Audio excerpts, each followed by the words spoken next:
Čaute, čaute. Vítam vás pri novom dieli Highcastu. Ja sa volám Richard a je tu so mnou dneska. Dobrý deň, volám sa Dominik Drahoš. Ahojte, volám sa Dominik Kantor. A dnešnou témou bude futbal. Jak ste spojení s tým futbalom? Alebo či hráte niekde? Ja hrám futbal v Kostolných Kračanoch, som na poste brankára a vlastne futbal poznám už od malička a poznal som ho ako všetci Messi a Ronaldo a preto som aj začal hrávať. A ináč, kto je tvoj obľúbený hráč? Ja mám viacej variantov, lebo mám rád aj brankárov alebo útočníka Messi, ale neviem si vybrať, ale teraz jednoducho dám Messi. Dobre. Dominik? Ja už som začal od 4 rokov v CVČ a potom, ako som už vyrástol, tak začalo sa mi to veľmi páčiť a tak som si povedal, že budem v tom pokračovať a že nenechám to tak. A hrávam vo Malých Dvorníkoch a na hosťovačke som v Dunajskej Strede, Dunajská Streda. Na jakej pozícii hráš? Teraz v Dunajskej Strede, akože Dace hrávam obrancu, ale v Malých Dvorníkoch hrávam útočníka. A tvoj obľúbený hráč? No, ja to mám také zmiešané, lebo ja mám rád aj Gaviho, aj Lamila Jamala a ja mám viacej takýchto obľúbených hráčov a neviem, co také. Hej, chápem. No, ja som hral tiež v CVČ. Ja som bol najprv brankár, obranca a potom som sa dostane na stred. Od 4 rokov som začal hrať. Ešte stále ma zaujíma futbal a hrám to tak nejak zvláštne, no, tak miešanie. Čo sú nevýhody futbalu podľa vás?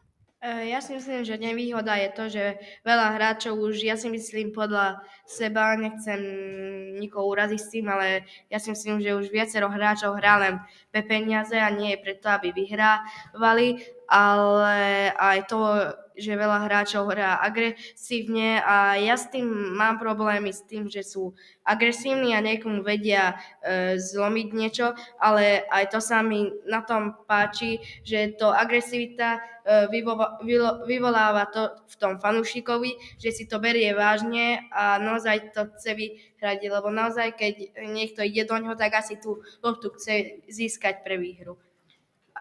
A mne sa páči aj terajší ten futbal, ale to je zlé, že niektorí idú tak silno, že niektorým vedia aj zlomiť nohu. Lebo futbal je o tom, aby si mu zobral loptu, aby si dal gól, nie aby si mu rozrietil tak nohu, že mu bude krvácať. Alebo aj teraz, už dávnejšie, Marcelo zlomil nejakému hráčovi úplne, že nohu, že mu vyšla noha. Hej, to viem. To som aj videl. No a mali ste nejaké zranenie? No, ja som doteraz mal zranenia, nie až také zvláštne, maximum také, že som mal aj niečo zlomené, ale to nebolo ohľadom futbalu. Ako futbal to bolo buď také, že mi vstúpili na kopačku a potom mi to veľmi začalo krvácať, to bolo v Datstábere a vtedy ma viackrát museli ošetriť a preto som aj niekedy nehral. Ale akože až také vážne som nemal. Čo bolo také vážne, kde boli aj fanúšici trocha, že čo sa mi stalo, to bolo, že som buď narazil do bránky, buď mi kopli a tam museli sme na 5 minút zastaviť ten zápas. Hej. A ty, Dominik? Ja som mal zranenie teraz pred Vianocami. No nie, že úplne pred Vianocami, ale od taký október som mal také, že na tréningu tak vyšla noha, že normálne koleno mi išlo dozadu a tak, že normálne som musel mať tú plasť, alebo jak sa to volá, čo majú futbalisti.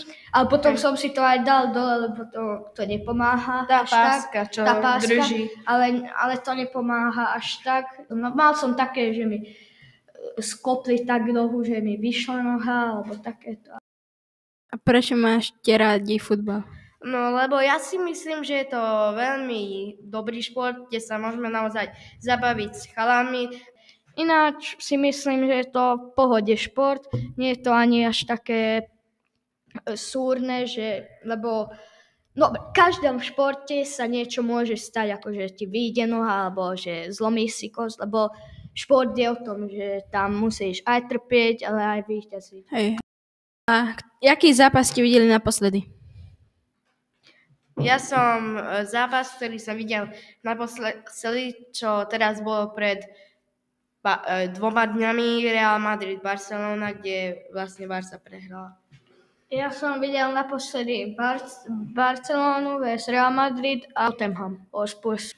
A čo si myslíte o tom zápase? Ja si myslím, že Barcelona tam nemala obranu.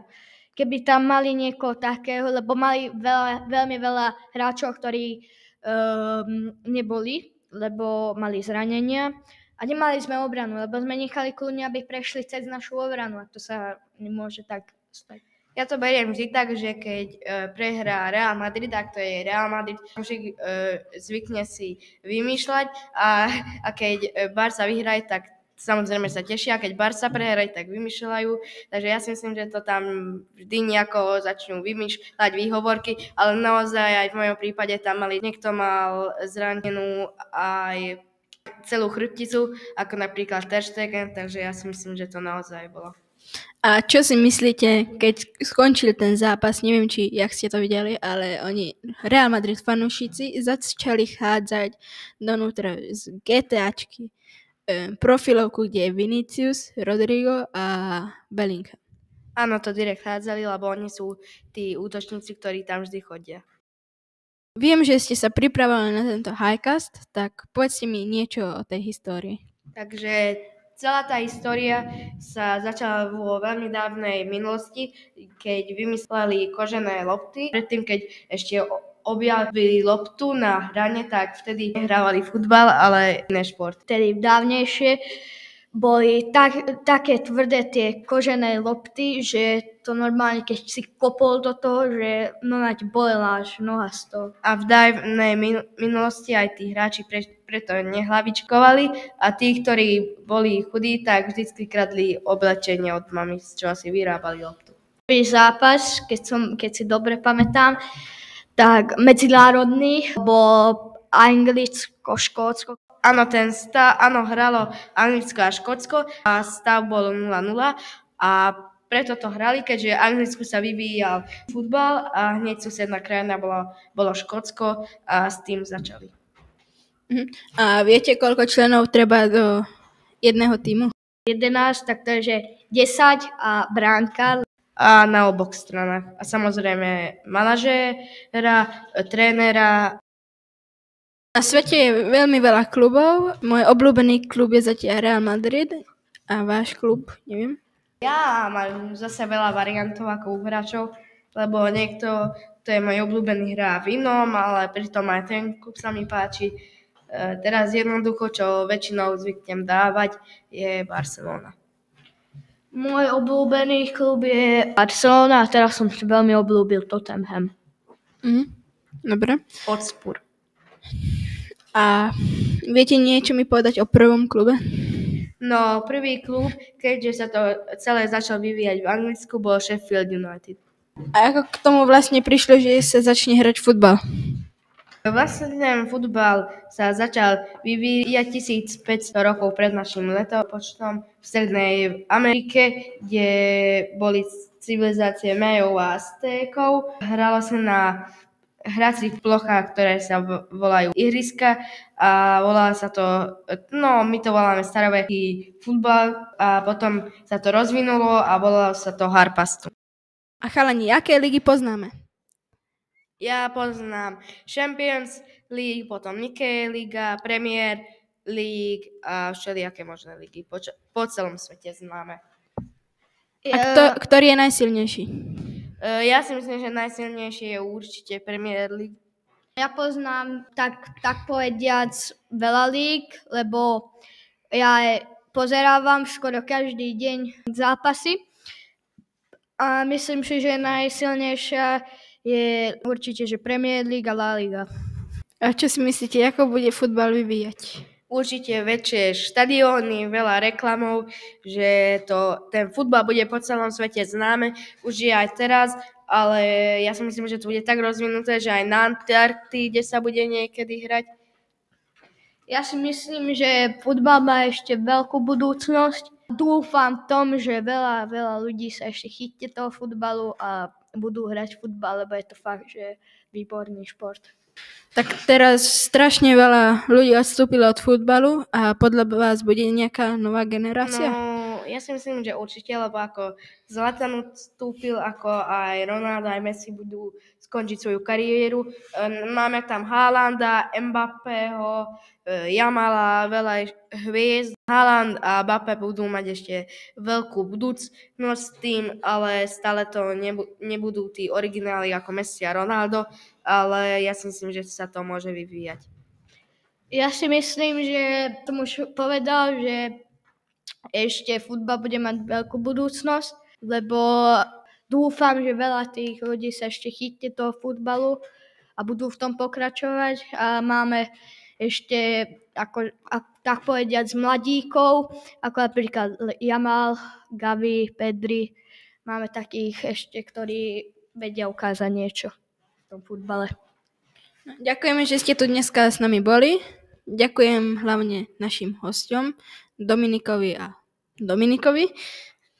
Lajkujte, odoberajte a komentujte a stretneme sa pri budúcom dieli Highcastu. Ďakujem, že sme tu mohli byť a taktiež dajte odber na našich každých sociálnych sieťach. Ďakujem aj ja, že som to mohlo byť. A ahojte. Čaute. Čaute.